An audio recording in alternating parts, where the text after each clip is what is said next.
Welcome guys.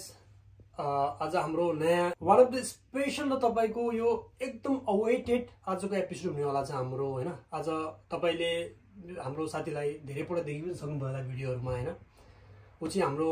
सँगै पढ्ने हाम्रो साथीभाइहरु नाम चाहिँ भन्छु कि फेरि के गर्छु नाम चिनिसक्नु भयो होला, भाइरल दुई तीन पल्ट गइ पनि सक्यो भिडियोबाट एक्ज्याक्टली हो है। र आजको भिडियो कसरी स्पेशल छ भन्नु पर्दाखेरि चाहिँ तपाईलाई हैन, अहिले तपाईले सुन्नु भएको होला नेपालमा तपाईको जापानमा जानको लागि मेरो 18 लाख खर्च गरे मैले, कसैले भन्छ मैले 17 लाख खर्च गरे, कसैले भनिरहेछ तपाईको मैले 20 लाख खर्च गरेर पनि आएको छु, कन्सल्टेन्सीले मलाई यति ठग्यो। र तपाईको यस्तै यस्तै कुराहरु धेरै सुन्नुमा आएको हिसाबले चाहिँ मलाई चाहिँ के इम्पोर्टेन्स लाग्यो आजको ब्लगमा भन्दाखेरि चाहिँ तपाईको यो सबै चीजलाई छोडेर तपाईले अर्को तरिकाले अलिकति मेहनती मान्छेले, अलिकति फाइनान्शियली वीक भएको मान्छे उ आउन चाहन्छ तर उसलाई फाइनान्शियली एकदम गाह्रो परिरहेको मान्छे त्यस्तो कोही छ भनेपछि चाहिँ आजको भिडियो तपाईको लागि हो, स्पेशली तपाईको लागि हो है। आज मसँग हुनुहुन्छ पुरुषोत्तम पाण्डे। उ चाहिँ जापान आएको अहिले हालसाल 3 वर्ष पुरा भयो र अब यो कुरा यस्तो अप्सन पनि रहेछ भन्ने म आफै पनि जापान आएको आज 3 वर्ष हुँदा पनि म पनि आफै पनि लाइक एक किसिमको सरप्राइज छु यो कुरामा है। मैले यो कुरा किन थाहा पाएन पहिला, मैले चाहिँ यत्रो पैसा किन खर्च गर्नु पर्यो, मैले यत्रो ऋण किन लिनु पर्यो, मेहनत गर्न सक्थे मैले, ठाउँ थियो भनेपछि। र म पुरुषोत्तमलाई के भन्न चाहन्छु भन्दा अलिकति यो चिजलाई गहिराइमा जाँदाखेरि चाहिँ तिमी सुरुवातबाट इनकेस तिमी भन्न चाहन्छु भनेपछि तिमीले यो कहाँबाट थाहा पाए, किनकि त्यतिखेर ट्रेनमा सबैजना पैसा तिरेर गइरहेको स्टुडेन्ट भिजामा गइरहेको बेला तिमीले चाहिँ कसरी थाहा पाए कि स्कलरसिपमा जान पाउँछौ हामी, र त्यो कसरी थाहा पाए र कसरी चाहिँ त्यो कुरा तिमीले इम्प्लिमेन्ट गर्यो अलिकति भन्नु मिल्छ नि प्लिज। यो कुरा चाहिँ कस्तो रहेछ भन्दाखेरि अब म आउन भन्दा पनि अझै 8-9 वर्ष अगाडिबाट पनि आएको दाइहरू हुनुहुँदो रहेछ क्या। यहाँ हामीलाई चाहिँ त्यो हामीले एउटा सिनारियो मेन कुरा चाहिँ के भयो भन्दा हामी चाहिँ +2 सकेपछि अब डाइरेक्ट कन्सल्टेन्सीमा गयो अनि सबै त्यही नै सुम्पिन्छ क्या। हामीले आफूले रिसर्च गर्दैनौँ अथवा हामीलाई के हो भने के थाहा हुँदैन। मैले पनि गरेर गएको होइन, किन भन्दा मेरो एउटा फ्यामिलीमा कन्सल्टेन्सीको ब्याकग्राउन्ड भएको भएर, मेरो आफ्नै घरमा कन्सल्टेन्सी भएको भएर अनि त्यहाँबाट अप्सन थाहा पाएको। त्यसमा चाहिँ कस्तो थियो भन्दा म चाहिँ सिन्बुन हाइताचीको स्कलरसिपबाट चाहिँ जापान आएको हो हैन। त्यसको मिनिङ चाहिँ के हो बुझाइ? यो भनेको चाहिँ एउटा न्युजपेपर डेलिभरी जापानमा जुन राष्ट्रिय न्युजपेपरहरू छन् जुन उनीहरूले चाहिँ डेलिभरीको लागि चाहिँ उनीहरूले नेपाल अथवा धेरै देशहरूमा छ यो स्किम चाहिँ, वर्ल्डको लगभग धेरै कन्ट्रीमा म्यानमारहरूतिरबाट सबैबाट आउँछन्। त्यो टाइममा चाहिँ म आउँदाखेरि म बाहेकको अरू धेरै न्युजपेपरहरूले पनि त्यो डेलिभरी बोलाइरहेको हुँदो रहेछन्। म चाहिँ माइनिची सिन्बुनी स्कलरसिपबाट आएको हो, त्यो चाहिँ म फर्स्ट लटमा थिएँ हैन। अनि त मभन्दा अगाडिबाट आसाई सिन्बुनमा आउनेदेखि लिएर हैन योमिउरी सिन्बुनमा आउने धेरै हुनुहुन्छ। मैले सिनियर पनि भेटेको छु हैन। म आउँदाखेरि नि यहाँ जब लाएर आफ्नै एउटा बिजनेसै खडा गरिसकेको मान्छेहरू हुनुहुन्छ भनेपछि मभन्दा 6-7 वर्ष अगाडि आइसकेको दाइहरू पनि हुनुहुन्छ हैन। अनि यसमा चाहिँ लेडिज जेन्ट्स सबै ओके हो, त्यो प्रब्लम हुँदैन। नेपालमा चाहिँ बाइकको लाइसेन्स चाहिँ हुनुपर्छ, यहाँ आएर चाहिँ बाइकमा चाहिँ तपाईँले न्युजपेपर डेलिभरी गर्नुपर्छ। अनि त्यो अनुसारको चाहिँ हामीलाई के हुन्छ भन्दा एकोमोडेसनहरू बस्नको लागि अनि हामीले पढेको सबै खर्चहरू चाहिँ त्यो खाइसाले चाहिँ हामीलाई दिन्छ। अनि त्यो स्कलरसिप चाहिँ अब नेपालमा चाहिँ कस्तो भयो भन्दा धेरै छन्, अब कन्सल्टेन्सीहरू छन् हैन। अनि मेन चाहिँ म फर्स्ट लट भएको भएर जापानिजको चाहिँ मैले चाहिँ यहाँ जापानको एउटा सी ह्युमन रिसोर्स भन्ने एउटा आकेन गाइसा टाइपको एउटा छ हैन कम्पनी छ। उहाँले चाहिँ सुरुमा म्यानमारबाट गर्नुहुँदो रहेछ, त्यहाँ चाहिँ हैन म्यानमारको स्टुडेन्टहरू आउँदो रहेछन्। म्यानमारमा चाहिँ त्यो सेन्सो भएको एउटा युद्ध भएको भएर म्यानमारबाट मान्छेहरू आउन नपाएको भएर चाहिँ नेपालबाट ल्याउने भन्ने एउटा प्लान भएको रहेछ। अनि त्यो कुरा चाहिँ म कन्सल्टेन्सीको ब्याकग्राउन्डको थ्रुबाट म छिरेँ। अनि त्यो कुरा चाहिँ आफूले पनि हेर्दाखेरि चाहिँ यो कुरा चाहिँ मलाई पनि एउटा ठिक होला त नि भनेर अनि थोरै अलिअलि जापानिज पहिलेदेखि पढिरहेको, अनि त्यसमा चाहिँ हल्का मेहनत अझै गर्छु भनेर अनि धेरै मेहनत पनि गरेँ मैले हैन। अनि त्यसपछि इन्टरभ्यू टाइपको भयो। अनि यो चाहिँ अब नेपालमा चाहिँ अब यहाँबाट चाहिँ कन्सल्टेन्सी मैले गर्दाखेरि चाहिँ बानेश्वरबाट गरेको थिएँ हैन। तर यहाँको अब मेन यहाँको जुन हाम्रो कम्पनीसँगको एजेन्टसिप जसले लिनुभएको छ उहाँले चाहिँ अब नेपालमा कोसँग गर्नुहुन्छ भन्ने कुरा फरक पर्छ। मैले चाहिँ अब मेरो फ्यामिलीको साथीको अर्को कन्सल्टेन्सी चाहिँ म उहाँको थ्रुबाट गरेर अनि म चाहिँ अब त्यहाँ गएर अलिकति ल्याङ्ग्वेजहरू पढेँ अनि इन्टरभ्यू लिनुभयो। पहिला चाहिँ नेपालको उसले नै लिनुभयो अनि त्यहाँ चाहिँ अब त्यहाँ पास हुन सफल भयो। त्यसपछि चाहिँ हाम्रो हेड अफिसको माइनिची सिन्बुनको हेड अफिसबाट चाहिँ हाम्रो इन्टरभ्यू भयो। त्यसमा पनि लगभग हामीले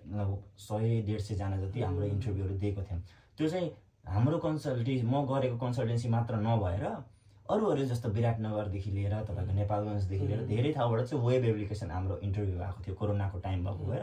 धेरै ठाउँबाट जोडिनु भएको थियो। त्यसबाट चाहिँ सुरुमा हामीलाई त 50 जना सिलेक्ट हुन्छ भन्ने आश थियो अथवा कुरा सुनेको थियो। अनि त्योबाट चाहिँ घट्दै गएर पछि 20 जना भयो, अनि त्योबाट पनि घट्दै 10 जना भयो। मैले त होप मारिसकेको थिएँ, किन भन्दा मसँग N4 पास गरेको दाइहरूसँग कम्पिटिसन थियो होइन। पछि त्यसबाट पनि सिलेक्ट हुँदै जाँदाखेरि चाहिँ जम्मा 4 जना चाहिँ सिलेक्ट भएको थियौँ हामी चाहिँ नेपालबाट सुरुमा आउँदाखेरि चाहिँ। अनि त्यसपछि 4 जनामा 3 जना त लगभग N4 पास गरिसक्नु भएको थियो, म नै थियो होला अलिक कम ल्याङ्ग्वेज भएको, तर मैले मेहनत चाहिँ गरेँ गर्नुलाई चाहिँ होइन। र अझै डिटेल्समा मैले तिमीलाई अझै सोध्नु पर्यो भने चाहिँ एज अ अडियन्सको पर्सपेक्टिभबाट मैले तिमीलाई यो कुरा अझै बुझ्नु पर्यो भने चाहिँ हजुर यो स्कलरसिपमा जस्तै म जापान जान चाहन्छु भनेपछि रिक्वायरमेन्ट के छ र म डकुमेन्ट्सहरू अथवा स्किल्सहरू के रिक्वायर्ड छ यसको लागि? फर्स्ट त तपाईँसँग एउटा अब +2 को एउटा सर्टिफिकेट पास आउट हुनु पर्यो तपाईँ होइन, अनि अलिकति जापानिज ल्याङ्ग्वेज हुनु पर्यो होइन, इन्टरभ्यूलाई कम्युनिकेसन गर्न सक्छु भन्ने कुरा एउटा उसले फिल गर्नु पर्यो। अनि दोस्रो तपाईँसँग ड्राइभिङ बाइकको चाहिँ लाइसेन्स हुनुपर्छ होइन। त्यो चाहिँ नेपालमा चाहिँ अब एप्लाई गर्नुभन्दा 3 महिना अगाडिको भनेको, पहिले लाइसेन्स भएको धेरै राम्रो होइन। त्यतिखेर मसँग त बरु लाइसेन्स थिएन मसँग, मैले चाहिँ अनि इन्टरभ्यू पास गर्दा गर्दै एकैचोटि अब पहिलेदेखि चलाइरहेको भएर पास गरेर लाइसेन्स निकालेर अनि म यता आएको हो। त्यस्तो अरू फाइनेन्सियल्ली तपाईँ जानु पर्दैन, तपाईँको एउटा रिलेसन्स मैले तपाईँले जस्तो ब्याङ्क डकुमेन्टहरू बनाउनु भयो सरकारीबाट ब्याङ्कबाट, त्यो म त्यतातिर कोही पनि गएको होइन। किन भन्दा हाम्रो स्कलरसिप डाइरेक्ट यहाँको माइनिसी सिन्बुन, म आएको चाहिँ माइनिसी सिन्बुन, अरू सिन्बुनले पनि गर्नुहुन्छ, उहाँको हेड अफिसले तिर्ने भएको भएर पहिल्यैदेखि नै अब यहाँ चाहिँ हाम्रो गएकोहरू फिक्स भइसकेको हुन्छ। त्यो गएको चाहिँ अब हामी जहाँ गएर काम गर्ने हो त्यहाँ बसकै नजिकै त्यहाँको एरियाको नजिकै हाम्रो गएको हुन्छ। म चाहिँ चिबा नै आएको भएर म साकुरामा बस्थेँ, म चिबासीको म 3 इयर्स निहोङ्गो गएकोमा चाहिँ मैले जापानिज ल्याङ्ग्वेज मेरो फिक्स भइसकेको थियो। म वहाँ आउनुभन्दा अगाडि नै अनि मेरो फीहरू पनि पहिले यताबाट आइसकेको थियो, मलाई फीहरूको त आइडिया भएन त्यो यतैबाट। मैले चाहिँ उताबाट डकुमेन्ट बनाउँदाखेरि चाहिँ अब के हो उताको प्रोसेस त त्यति म पनि फर्स्ट लट भएको आइडिया भएन। तर अब तपाईँहरूलाई आइडिया त्यस्तो चाहिन्छ के हुनुहुन्छ भने म बरु यो अहिले हाम्रो जापान टक्सको फेसबुक अथवा टिकटकमा आएको भिडियोमा चाहिँ मेरो पनि टिकटक आइडी लिङ्क राखिदिनु भन्छु, त्यहाँबाट चाहिँ मलाई पर्सनली म्यासेज गर्नुभयो भने म धेरै कुराहरू गाइड गर्न चाहिँ तपाईँलाई रेडी छु यदि इन्ट्रेस्ट हुनुहुन्छ भने।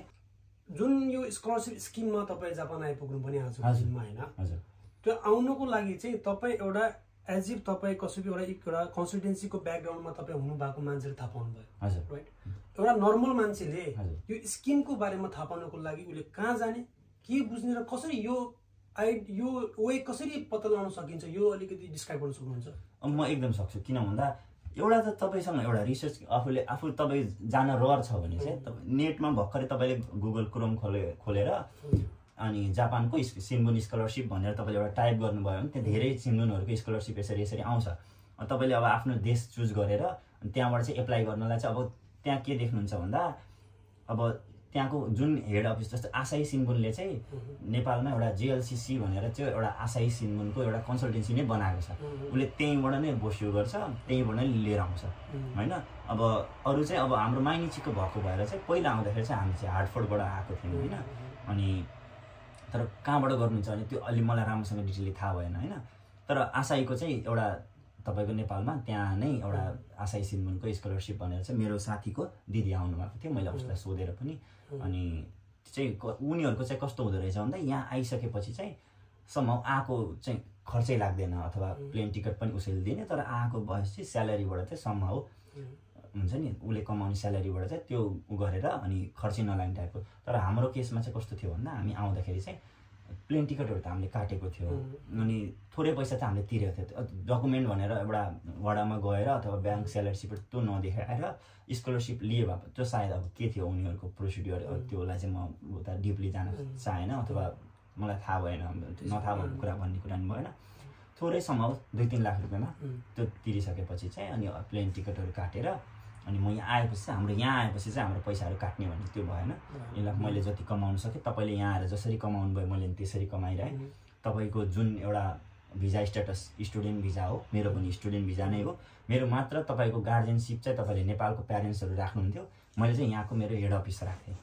होइन। हेड अफिसले उता पैसा दिन्थ्यो। त्यो कुरालाई चाहिँ अब मेहनतै गर्दै जानुभयो भने जापान आइसकेपछि पनि तपाईँ दाइगाकु पढ्न चाहनुहुन्छ कि दाइगाकु मास्टर गर्न चाहनुहुन्छ कि अब म सेनमुन जस्तो गइरहेँ, मैले निहोङ्गो गएको 2 वर्ष पढेँ, फुल स्कलरसिपमा पढेँ। अनि सेनमन गएको चुजुकेहरू अथवा म फेरि कन्टिन्यू गर्नको लागि सेनमन गएको पनि मैले 1 वर्ष चाहिँ फेरि स्कलरसिपमै पढेँ होइन। अनि त्यो पनि त्यही खाइसाबाट कन्टिन्यू भयो। मैले यहाँ आएर मेरो एउटा मेहनत देखाएको थिएँ अनि कम्पनीले ओके भनेको भएर म सेनमन गएको पनि गरेँ। 2 वर्षको केसमा चाहिँ मेरो अब त्यो म आएको खाइसा चाहिँ अब बन्द हुने केस भयो। अनि यताउति सर्नुभन्दा म आफू पनि एउटा स्टेबल छु भन्ने हिसाबले म दोस्रो वर्ष चाहिँ म कन्टिन्यू आएको चाहिँ 2 वर्ष। तपाईँले निहोङ्गो गएको मान्छे जसरी पनि काम गर्नै पर्छ, एग्रिमेन्टै भएको हुन्छ।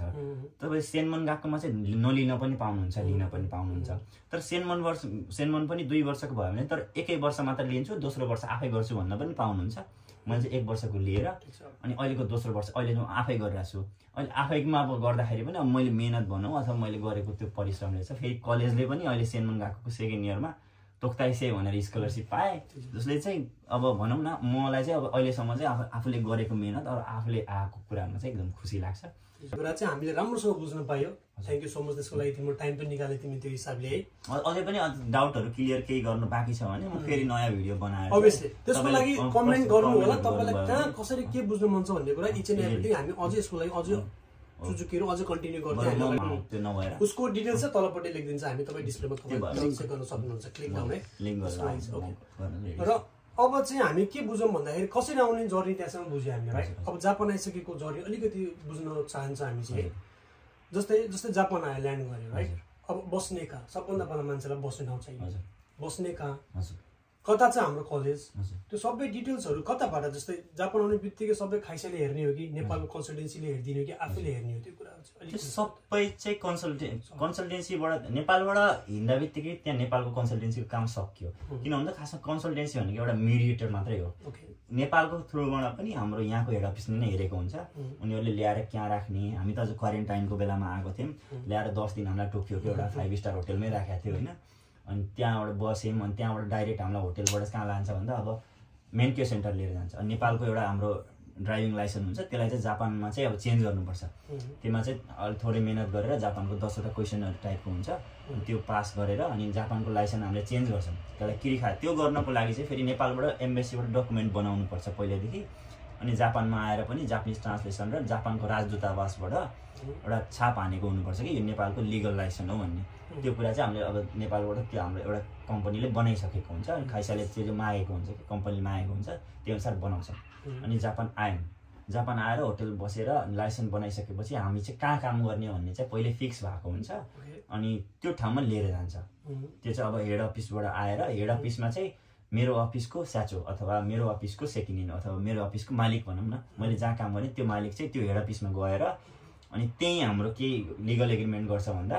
हेड अफिसबाट चाहिँ हेड अफिसको अगाडिको मान्छेसँग उसको लिगल राखेर मलाई राखेर हेड अफिसको स्याचो राखेर अनि उनीहरूले के लिगल एग्रिमेन्ट गर्छ भन्दा तेरो यति स्यालेरी हुन्छ, यति दिन बिदा हुन्छ, यति काम हुन्छ, यति तेरो गएको हुन्छ, तैँले योभन्दा बढी काम गर्न पाउँदैनस् अथवा योभन्दा बाहिर काम गर्न पाउँदैनस्, तैँले बस्ने यहाँ हो। सबै रुल एन्ड रेगुलेसनहरू यो भनेको एउटै कम्पनीको सबै स्कलरसिपको सबै एउटै रुल एन्ड रेगुलेसन हुन्छ, कम्पनी अनुसार फरक फरक जान्छ यो पनि। लगभग हेड अफिस भनेको जस्तो अब माइनिची सिन्बुनमा म आएँ होइन, माइनिची सिन्बुनको जापानभरि अब लगभग 50वटा ठाउँमा होला नि अब काम गर्ने ठाउँ 50वटा रुल एउटै हुन्छ। अब लगभग मैले अब आसाई सिन्बुनबाट काम गरेको योमियोबाट काम गरेको मङ्गोलियन साथीहरू धेरैसँग कुरा गर्ने मौका पाएको छु, किन भन्दा बाटोमा भेट हुन्छ नि त। अनि उनीहरूको पनि प्रोसेसहरू सबै एउटै हो लगभग, किन भन्दा मेरो अहिले पढेको गएकोमा पनि स्कलरसिपबाट आएको भाइहरू छन्, म बेला बेला कुरा गरेर आउँछु, टिप्सहरू दिएर आउँछु, यसरी काम गर्न सजिलो हुन्छ भनेर। सुरुमा त गाह्रो त हुन्छ काम पनि, अब किन भन्दा अब कस्टमरहरूको अब जापानिज पढेर आइएन हुन्छ धेरै। एक्चुअली मैले नि यही सोध्न चाहन्थे तिम्रो काम चाहिँ एक्ज्याक्टली के रहेछ ल, कामलाई डिटेल छ भन्नु। मैले जापानमा आउँदाखेरि त म त्यस्तो एक्सपेक्टै गरेको थिएन मेरो के काम हुन्छ भनेर। म किन भन्दा नेपालमा त्यस्तो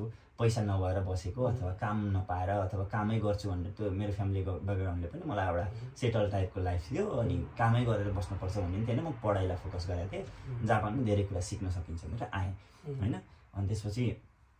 यहाँ आएर काम चाहिँ के भयो भन्दा अब फर्स्ट दिन हामीलाई लिएर गयो सिकाउनको लागि। हाम्रो मेन काम के हो भन्दा डेलिभरी गर्ने हो। एउटा हेड अफिसबाट सिन्बुन हाम्रो खाइसामा आउँछ अथवा हामीले काम गर्ने ठाउँमा आउँछ, त्यहाँबाट चाहिँ हामीले एउटा म्यानेज गर्नुपर्छ त्यो कुन कस्टमरहरू चाहिँ हाम्रो पहिले फिक्स हुन्छन्। र मैले चाहिँ अब एउटा एरिया एमा गर्ने कि बीमा गर्ने कि सीमा गर्ने भन्ने पहिले थाहा हुन्छ। त्यो सिकाउन चाहिँ एकदम जापानिजले जेरोबाटै सिकाउँछ, यसरी गर्ने। बस्ने ठाउँमा पनि मैले चाहिँ मेरो एयरपोर्टमै मेरो सामानहरू थियो त्यो मेरो लोकेसनमा पठाइदिए म क्वारेन्टाइनमा गएँ मेरो लोकेसनमा जाँदा मेरो हेड अफिसको त्यहाँ मान्छेहरूले मेरो रुममा लगेर सेट गरिदिएर म यहाँ बस्ने हो भनेर बस्नलाई इभन म सुत्ने ठाउँहरू पनि म यो बेड हो भनेर बेडको सिटहरू पनि बनाइदिएर रेडी थियो बस्ने ठाउँमा चाहिँ अब म गएर आफ्नो सामान निकाल्ने अनि पकाउने हो एकदम कुल एन्ड फाइन त्यतिखेर चाहिँ जस्तै एक्जाम्पल भर्खरै नेपालबाट आएको मान्छेले चाहिँ त्यतिसम्म जापानिज बोल्थ्यो र त्यतिसम्म मान्छेसँग कसरी कम्युनिकेसन तिमीले सामानको बारेमा कम्युनिकेसन जस्तै भयो रुल एन्ड रेगुलेसनको कम्युनिकेसन तिमीले नेपालमै थाहा पाएला त्यो त ठिक छ मैले बुझेँ तर यहाँ आइसके पनि त मान्छेलाई जापानिज मान्छेलाई भेट्दाखेरि चाहिँ जुन एउटा साधारण किसिमको कम्युनिकेसन त चाहिन्छ पानतिरको लागि भन्नु पर्यो नि त सो त्यो चाहिँ तिमीले कसरी गर स्टार्टिङमा तिमीले कसरी यो चाहिँ कसरी कम्युनिकेसन मेन्टेन गर्यो तिनीहरूसँग यस्तो मेरो केसमा चाहिँ अझ तपाईँलाई कस्तो सजिलो हुन्छ भन्दा म भाषा आउँदैन थियो मलाई है त्यति किन भन्दा मेरो दाइहरू एकदम कम्पिटिसन गएको एन्ड फोर दाइहरूले त गर्थे होला म एक्लै नै परेको ठाउँमा हो म एक्लै सङ्घर्ष गरेको हो मलाई आउँदैन थियो अब यहाँको कस्तो मान्छे हुन्छन् भन्दा यहाँको काम गराउने अथवा यहाँको मालिकहरू चाहिँ मालिक भए पनि ऊ बराबर जस्तरी उसले मलाई सिकाउँछ है मलाई केही भाषा आउन मलाई ओहायो गोजाइमास भनेर ढुक्न आउँथ्यो त्यति सिकाएको थियो अझ हाम्रो बानी के हुन्छ नेपालीको चाहिँ हस् भन्दा यस्तो मन टल्लाउँछ कि अनि जापानिजहरूले चाहिँ तिनीहरू चाहिँ बुझेन भन्दो रहेछ क्या मलाई 10 चोटि होइन 15 चोटि सिकाउँथ्यो त्यही कुरा मैले बुझिसकेँ यसले मलाई किन सिकाउँछ भन्छु तर मेरो बानी चाहिँ हस् भन्दा यस्तो हुँदो रहेछ अनि उनीहरूले चाहिँ एकदम के साइन ल्याङ्ग्वेज उनीहरूलाई इङ्ग्लिस आउँदैन हामीलाई इङ्ग्लिस आउँछ उनीहरूलाई अरू भाषै आउँदैन जापानिज मात्र आउँछ हामीलाई जापानिज आउँदैन अनि हातले मलाई त लिटरली मैले अब ठुलो कुरा गरेँ भने होइन अहिले मैले होइन जति भाषा जानौँला तर मेरो मालिक जुन मैले मेरो हेडको मालिक हो होइन उसले चाहिँ मलाई अब नेपालमै गरे हो त्यही पनि मलाई टोइलेट चाहिँ यसरी खोल्नुपर्छ है भनेर मलाई टोइलेटमा गएर यसरी खोल्न देखाएको थियो क्या भने एकदमै आफ्नो छोरा जसरी नै सुरुमा सिकाउँछ काममा जाँदाखेरि पनि सुरुमा अब यसरी यसरी काम गर्ने भनेर बाइक पनि चलाउन सिकाएर पहिला घुमाउन सिकाएर बाटो देखाएर आफै गाडीमा लगेर डकुमेन्टहरू बनाइदिएर सबै गरेर ब्याङ्क एकाउन्टहरू सबै उसैले बनाइदिन्छ सबै फिक्स गरेपछि काममा सुरु गराउँछ काम सुरु गराउँदाखेरि पनि एकैचोटि काम गर भन्ने होइन सुरुमा अब मैले 200वटा घरमा डेलिभरी गर्नुपर्छ भने मेरो पहिले कस्टमरहरू फिक्स हुन्छ त्यहाँ मभन्दा अगाडि कसले गरिरहेछ त्यसले मलाई सिकाउँछ अथवा त्यसले भ्याउँदैन भने चाहिँ अर्को जानेकोले सिकाउँछ होइन जस्तो मेरो केसमा चाहिँ म चाहिँ अब नेपाली अथवा जापानिज नबोल्ने चाहिँ म पहिलो भएको भएर मलाई एउटा त्यहीको स्याचोले अथवा मेरो मालिकले चाहिँ मलाई सिकाउन लिएर गयो किनभने अर्कोले कोरियनले गर्थ्यो त्यो ठाउँमा चाहिँ मलाई सिकाउनलाई अब पास आउट हुने भएर म त्यहाँ छिर्न पर्ने अनि मलाई चाहिँ उसले एक एक गर्दै घर देखाएर मैले थाहा छैन मलाई भाषा थाहा छैन केही पनि थाहा छैन होइन नाम पनि थाहा छैन मलाई त्यो एउटा बुकलेटमा नाम लेखेको कस्टमरको अनि उसले मलाई के सजिलो गराइदिएको थियो भन्दा घरको एड्रेसको नम्बरहरू हुन्छ यहाँ जापानमा चाहिँ ठ्याक्क जुन घरको एड्रेस हुन्छ त्यही म चाहिँ त्यो कुरालाई चाहिँ गुगलमा हेर्दै सेभ गर्दै अनि आज 10वटा गर्थेँ भोलि 10वटा 20वटा गर्थेँ होइन फेरि 20वटा गरेको फेरि रात दिउँसो कलेज गयो फर्केर आएर फेरि 10वटा घुमेर आइज भनेर मलाई पठाउँथ्यो 10वटा ओके भयो भने चाहिँ ओके मेरो यही थियो क्या मलाई केही आउँदैन थियो ओके ओके 9 अनि त्यो 10वटा सिक्यो 20वटा सिक्यो 30वटा सिक्यो गर्दै गयो अनि सजिलो भयो अनि त्यसपछि मैले सबै सिक्न थालेँ अनि फेरि एकचोटि फेरि मेरो पछाडि हिँडेर सबै गरेर ओके भयो होइन टाइमिङ पनि त्यही अनुसारको हुन्छ त्यो गराइसकेपछि अनि म फाइनल भइसकेपछि लगभग मलाई चाहिँ मैले चाहिँ 7 दिनमा सिक्या हो तर मैले भन्दा अरू अझ अलि नबुझ्नेहरू त्यो भयो भने चाहिँ आफूले सेन्स लाउन सकेन भने 1 महिना पनि लाग्न सक्छ तर 1 महिना पनि सिकाउँछ मान्छे अनुसार अलिकति यो टाइम तलमाथि हुँदा पनि त्यस्तो फरक पर्दैन केही नजान्दासम्म फरक पर्दैन भने चाहिँ टाइम लगाएर र लगेर नै सिकिन्छ भन्ने कुरा चाहिँ बुझियो यो काम चाहिँ है एकदम र तिम्रो अलिकति अलि छोटकरीले भन्नुपर्दा यो कुरा चाहिँ होइन तिम्रो एक्ज्याक्टली काम चाहिँ के छ भन्दाखेरि तिमीले चाहिँ नेपाल जस्तै गरेर भनौँ न एक्जाम्पल नेपालमा पनि यो बिहान मान्छे उठेर सिङ्गुनहरू मार्छ है सो तिम्रो चाहिँ काम चाहिँ के थियो भन्दा तिमीले नेपालबाट ल्याएको बाइकको लाइसेन्स तिमीले यहाँ जापानको लाइसेन्समा तिमीले चेन्ज गर्यो स्कुटीको लाइसेन्स राइट हजुर स्कुटीको 50 सीसी भन्दा तलको मैले 50 सीसी भन्दा तलको स्कुटीको लाइसेन्समा तिमीले चेन्ज गरेर हजुर त्यो स्कुटी चाहिँ खाइसाबाट पाएर अनि खाइसाले चाहिँ कम्पनीले चाहिँ कुन घर हो सबै चिज तिमीलाई नम्बर सहित घरको नम्बर सहित सबै चिज लेखेर तिमीलाई बुझाएर ट्रेनिङ दिएर चाहिँ तिम्रो काम चाहिँ के हो भन्दाखेरि चाहिँ एक्ज्याक्टली त्यो घरमा गएर एभ्री डे सिनमु टक्क फाल्दिँदै के फाल्दिँदै जानु राख्दिने होला पोस्ट हुन्छ यो ठाउँमा राख भने कोही चाहिँ पोस्ट भए पनि यता राख्दै भनेर पहिले किमारु गरेको हुन्छ सबै सिकाउँछ एक सिकाउँछ कस्टमरलाई कसरी राख्ने भन्ने पनि सिकाउँछ एकदम नो यहाँ आएर चाहिँ मलाई गाह्रो होला भन्ने छैन एकदम यसरी राख्ने यसरी पटाएर राख्ने यो कस्टमरले चाहिँ माथिबाट फर्काएर राख्ने यो सबै सिकाउँछ सबै सम्झेर म ओके भइसकेपछि राख्ने भोलिपल्ट कस्टमरले 3 दिन 4 दिनपछि फेरि आएर हेर्दा पनि त्यो जस्तो राखेको त्यो सिनमुन 1 दिन अगाडि 10 दिन अगाडि 1 महिना अगाडि त्यसै गरी नै उसले लामो समयसम्म सिनमुन पाउँछ भनेपछि त्यही पाउँछ त्यस्तो राम्रोसँग केयरफुल गरिन्छ भनौँ न यो चिजलाई सो किन भन्दा मैले एक दिन नराम्रो गर्नाले कस्टमर घटेर अर्को सिनमुन नगयो त्यो भने मैले आज एउटा मिस्टेक गर्नाले चाहिँ उसको त अब पछिको त सबै कस्टमर त सक्यो नि त त्यहाँ उ त आएन नि त त्यो भएर चाहिँ एकदमै हुन्छ नि जेरोबाटै सिकाएर अन्तिमसम्म सिकाउँछ फेरि हामीलाई सबैलाई थाहा छ यो कुरा के भन्दाखेरि के अरे एउटा नेपालमा कहानी एउटा कथा छ नि एउटा समथिङ के भनौँ एउटा कि के अरे कस्टमर भनेको भगवान सम्मान हुन्छ भन्छ नि जापानमा चाहिँ यो रियल कुरा फ्याक्ट थाहा पाउनु मन छ भने चाहिँ जापानमा आउँदा एकदम थाहा हुन्छ यहाँ तपाईँको गरिब धनी यो भिआइपी यो लेस हो भन्ने केही पनि छैन तपाईँ इभन हामी बाहिरको देशको मान्छे पनि कुनै ठाउँमा कस्टमर भएर गयो भनेपछि जति जापानिजले राम्रो ट्रिट पाउँछ नि त्यति हामीले पनि पाउँछौँ यहाँ तपाईँको कस्टमर इज रियली गड भन्ने कुरा यहाँ आएर चाहिँ त्यो तपाईँले मजाले फिल गर्न पाउनुहुन्छ चाहिँ जापानिज भाषा पनि यति छैन र पनि तपाईँले अब नेपाली मैले नेपालमा चाहिँ नेपालीबाट लेखेर पढेर नेपालमा मेरो इन्टरभ्यूहरू नेपालमा पनि लिनुभएको थियो सेन्सले युट्युबमा राख्नु त्यहाँ बेला पनि भाइरल गएको थियो त्यतिखेर चाहिँ मसँग जापानिज नलेज थिएन तर यो क्वेसनको यो उत्तर भन्छ है भन्ने कुरा चाहिँ मैले प्र्याक्टिस गरेको थिएँ जुन कुरा जापानमा मैले धेरै मेरो गएकोबाट भन्दा पनि मैले खाइसाबाट नै धेरै कुरा सिक्ने अनुभव पाएँ त्यहाँको अब सानो सानो बच्चाहरूले पढ्ने सिन्गुनमा चाहिँ त्यो खान्जीको माथिहरू फुलिगाना लेखिदिएको हुन्छ त्योहरू पढ्न लगाएर साथीहरूले एकदमै घुम्न लिएर जाने अनि सामानहरू किनिदिन लिएर जाने सुपा यहाँ छ भनेर देखाइदिने कार्डहरू बनाइदिने सबै माया गरेर छोरा जस्तै राख्यो मलाई चाहिँ होइन अनि म चाहिँ एक्लो मलाई कहिले फिल भएन त्यो चाहिँ अनि त्यो गरेर मैले चाहिँ जापानिज ल्याङ्ग्वेज क्लास कलेजबाटै मैले N2 पास गर्न सकेँ हो एकदम गाह्रो कुरा हो तर सकिन्छ भन्दा मेहनत गर्ने हो भने चाहिँ काम गरेर पनि पढेर पनि गर्न सकिन्छ त्यो कुरा चाहिँ मेहनत कन्टिन्यू भयो भने चाहिँ तपाईँले फेरि फर्दर चाहिँ तपाईँ सेनमन गएकोहरू जानदेखि लिएर अरू कुरामा पनि खाइसाले चाहिँ सपोर्ट गर्छ फेरि फी स्कलरसिप कन्टिन्यू गर्न ओके भन्छ ल मैले चाहिँ अलिकति अझै कामको बारेमा सानो कुरा सोधेर अनि नेक्स्ट अर्कोतिर पनि जान सक्छ हामी है नेक्स्ट चाहिँ के छ भन्दा तिम्रो जुन त्यो न्युज पेपर फाल्ने काम जुन तिमीले गर्थ्यौ यहाँ स्कलरसिपमा आइसकेपछि होइन त्यसको टाइमिङ चाहिँ के थियो लाइक जस्तो सबैको कम्पनीको सबै मान्छे स्कलरसिपमा आएको टाइमिङ एउटै हो कि लगभग डिफ्रेन्ट टाइमिङ थियो कि मेरो भाषा भनेको तपाईँको भिजा स्टुडेन्ट भिजा मेरो पनि स्टुडेन्ट भिजा हामीले काम गर्न पाउने 28 घण्टा हो तपाईँले पनि 28 घण्टा हो मेरो नि त्यो 28 घण्टाभित्र मात्र मेरो हुन्छ मेरो चाहिँ कस्तो हुन्थ्यो भने बिहान 3 घण्टा 4 घण्टा गऱ्यो भने चाहिँ दिउँसो गर्न नपर्ने तर कोही कोही चाहिँ बिहान 2 घण्टा काम गर्ने अनि बेलुका 2 घण्टा गरेर दिनको 4 घण्टा जसरी काम गर्नु पर्थ्यो त्यो गरेपछि चाहिँ हामीले 6 दिन काम गर्नु पर्थ्यो होइन 6 दिन गर्ने 7 दिन हुन्छ एक दिन चाहिँ हाम्रो बिदा हुन्थ्यो त्यो चाहिँ अब आफूले बिदा राख्न पाइन्छ है त्यसमा चाहिँ म यो बार बिदा बस्छु भनेपछि त्यो बार सधैँ बिदा राख्न पाइयो एकदम राम्रो एकदमै 28 घण्टा एकदमै उ गरेर गरे हुन्छ अनि त्यो कम्पनीले चाहिँ जस्तै अब स्कलरसिपमा आउने बित्तिकै अभियसली अब पहिले भएको फीहरू सबै यो कलेजको ल्याङ्ग्वेज इन्स्टिट्युटको फीहरू सबै चिजहरू चाहिँ कम्पनीले तिर्छ भन्ने कुरा मैले थाहा पाइसकेको थिएँ हामी सबैले थाहा पायो होला होइन त्यो बाहेक अब रुमको खर्च निस्किन्छ जापानमा आइसकेपछि खानपिनको खर्चहरू पनि निस्किएर हुन्छ खानु पर्यो कहीँ जानु पर्ला कहिले साथी भेट्नु पर्ला त्यो सबै खर्चहरू म्यानेज गर्दाखेरि चाहिँ तिमीले त्यही कामबाट नै फी पनि बुझाउने त्यही पैसाले आफ्नो यताको दिनचर्या पनि बिताउने काम गर्थ्यौ कि तिमीलाई कम्पनीले स्यालेरी पनि दिन्थ्यो कि फी पनि हालिदिन्थ्यो कि त्यो कसरी चाहिँ मिलाउँथ्यो कसरी के गर्छ यो कुरा यो चाहिँ कस्तो हुन्छ भन्दा एउटा के बुझाइदिन्छु भन्दा मेरो फी हालेको चाहिँ मैले काम गरिरहेको कम्पनीले होइन मेरो हेड अफिसले हो ओके है त्यो भएको भएर मैले जहाँ काम गरिरहेको छु नि त्यो काम गरेको भनेको तपाईँले फ्यामिली म्याटमा अथवा कम्पनीमा काम गर्नुभएको छ जस्तै म त्यो ठाउँमा काम गरिरहेको छु तपाईँले कम्पनीबाट जति स्यालेरी पाउनुहुन्छ महिनाको 1050 को जिखानले पाउनुहुन्छ भने मैले पनि त्यहाँको 1 घण्टाको के अरे घण्टाको 1050 ले पाउनुहुन्छ भने मैले पनि त्यही 1050 ले नै पाउँछु त्यो ठाउँमा अझ तपाईँले रुम भाडा पनि तिर्नुपर्छ तर मेरो रुम पनि बस्ने ठाउँ पनि मेरो खाइसाले नै त्यो बस्ने कम्पनीले दिएको भएर